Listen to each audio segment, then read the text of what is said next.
He woke just before the sun rose on the 6th day. Robert wandered the halls of Tagor's Spear while the world continued to sleep. He came upon a painting whose tail was that of another bird. The great bird was lost at sea, and everywhere he flew, he could not find his way back home.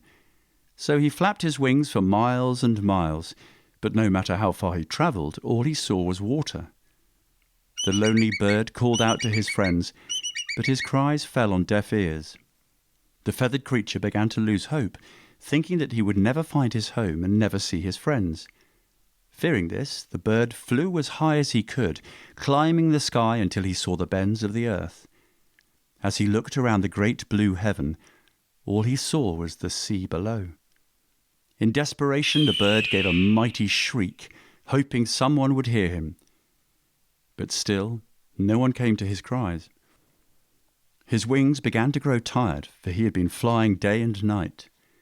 The bird's wings could no longer move the air, and he came falling towards the deep blue sea.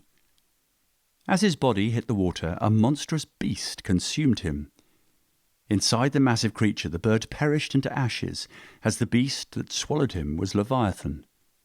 3 suns rose, and on the 3rd day the great monster roared thunderously.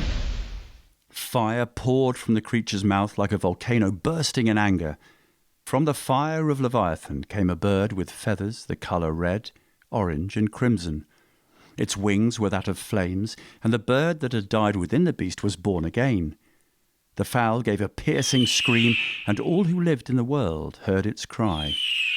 The bird of fire flew day and night once more, but he was no longer lost, for the flames on his wings would always light the way home. As the story ended, Robert saw that the tunnel he had been walking in led him to Leviathan Falls. Sitting under the waterfall was Sinan, with Idus in his arms. "I was wondering when you would wake," he said to Robert. "I didn't think anyone was up. How did the child sleep?" Robert asked. "He slept as a babe should. Hardly at all," Sinan joked.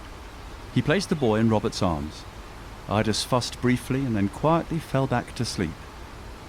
Robert told Sinan how he found the boy, as he did with Iscariot, and how he decided he was going to raise the child as his own. "I agree with you, Robert. You should care for the boy.